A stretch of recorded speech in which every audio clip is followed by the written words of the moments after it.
let's move to our next speaker. She is incredible. She is inspirational. She is Mary Keane-Dawson. She was on with us yesterday, the day before. I'm sort of losing track as well. She has got a talk now entitled Creativity by the Creators. Mary, I will horn you off after 99 seconds, I promise. But in the meantime, it's now over to you. Hello, everybody. How are you? Well, today I'm just going to speak for 99 seconds on the challenge I wish to make to the advertising industry orthodoxy of what we believe qualifies you to be creative. And since I became group CEO of Takumi, I have been involved with and witnessed some of the greatest creative work I've ever seen. But one of the things that I think I want to make a point about today is just how important it is to connect with your audience. And creators have to do that every day of the week, day in, day out, because that's how they know and have their followings. And that's how they know and grow their audiences. And most importantly of all, that is how they connect with the power of and the belief systems of the people that they work with and for. So Creativity by Creators, I recommend you all take a really good look at, because these are just a few examples of our creators. They're everything from magicians to journeymen and women and creators who dance, sing, do voiceovers and what have you. And they're hugely entertaining and incredible fun. And they know better than anybody what their audience wants and needs. So please take a look at TikTok and Instagram and find some new fun. Thank you. Mary, amazing. Within 99 seconds. It's fantastic. So we've got the questions coming in. Anyone else watching or listening, the Q&A button at the bottom of your screen, give me your question. I'll put them to Mary. So the first question here we've got from Patrick, who says, Mary, there have been lots of scandals involving influencers and fake metrics over recent years. How far do you think we've improved in this situation?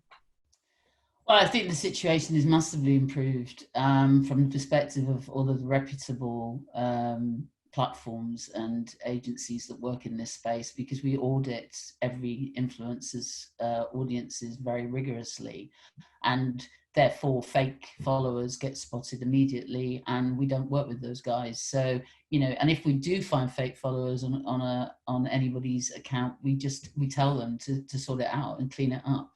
And it's as simple as that. You can't work with creators that have fake followers. That's it. Question from Lawrence, who asks, how can brands approach influencer marketing on new platforms? Big question. Yeah, I mean, I think that's, you know, essentially why it's good to work with an agency that understands what the strengths and the weaknesses and the opportunities are of the platforms. I think also the briefing process with creators, you know, it's very different from the briefing process that you would have with a traditional agency. And because of that, I think that it's a much more collaborative process, but ultimately the creators know their audiences. And that's one of the reasons why they are able to do such outstanding work. And in these last few weeks and months, or the last couple of months, we have seen them turning work around at an incredible pace and incredibly cost effectively, which I think has been quite an eye-opener for a lot of big brands. Fantastic. So many questions coming in, Mary. Hannah asks, do you think TikTok is reserved for a certain age group? Basically, is it tragic to download it at age 36? Question mark, question mark, question mark. Well, I'm going to tell you, you're talking to a TikToker. So, you know, I went viral for about 20 minutes. Yeah, I mean, you know, it doesn't, I don't think TikTok is only about young people. I mean, I think the algorithm is so sophisticated, and it's very well done, the way that they've built the platform. They've definitely learned from everybody else's mistakes. So whether you're a boomer or you're a Gen Z, you know, and anything in between, you'll find entertainment there. It's quite easy to get lost in. And the thing that you will really notice when you go on it is just the huge variety of content and the massive diversity that's on TikTok, which I think we should all really, really celebrate, because it's the most diverse of all of the platforms, in my opinion. We've got loads of questions all asking the same thing. How and why did Mary go viral? So if you want to answer that, save it. So more serious question. Up here, going to 6 too many. Anonymous, another little shy viewer. Do you think TikTok has future influencer potential, or will it drop off shortly? No, I think it's definitely here for the long term. And I think the reason why is because it's been an absolutely brilliant way for people to express their creativity, to explore, that spontaneity and the fun.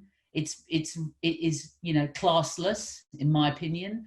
And, I think it's absolutely, without TikTok, I think that, we wouldn't have actually had the kind of traction that we've had over Black Lives Matters movement, for example. It's giving people a voice, and it's giving them a means to express themselves. And I think that's incredibly powerful. So I think that we're going to see just the continued growth of these platforms. And I think that's a good thing. It's a good thing for democracy. Excellent. Question here from Ellie, who asks, how do you see influencer marketing, UGC, and traditional media working together? Well, what do you mean by traditional media? Because certainly right now, if you looked at the numbers, the combined global audiences of Instagram, TikTok, Twitch, and YouTube are nearly 20 times the global TV audience. And that's what's happening. Traditional media is now really viewed by people like my mum, rather than the vast majority of people are shifting their media consumption habits and their entertainment habits to streaming and to their mobile phones. I don't think that's a reversible phenomenon. And what's really challenging for traditional media is that their models are still very much firmly based in, when we lived in an analog world. So the challenge for all of us from the point of view of the industry is we have to shapeshift, and we have to realize that we're not going back to the past. Cardboard engineering will never be as valued as it once was. Similarly, I do challenge the industry to this, that, we have to get away from the cul-de-sac that we have built for ourselves, thinking that we know best because we went to Central St. Martin's, or we went to, Parsons, or wherever it is, to become creative. Their creativity is everywhere. And what these platforms are doing is allowing people, whatever their background, whatever their education, through the use of their mobile phone, to connect with their audience and get their message across, and to do that in the most creative way possible. And it's huge. Amazing. I have to cut you off now. Amazing. Great to see you as always. Thank you so much. Thank you so much. And talk to you again very soon. Sorry to move you on so fast.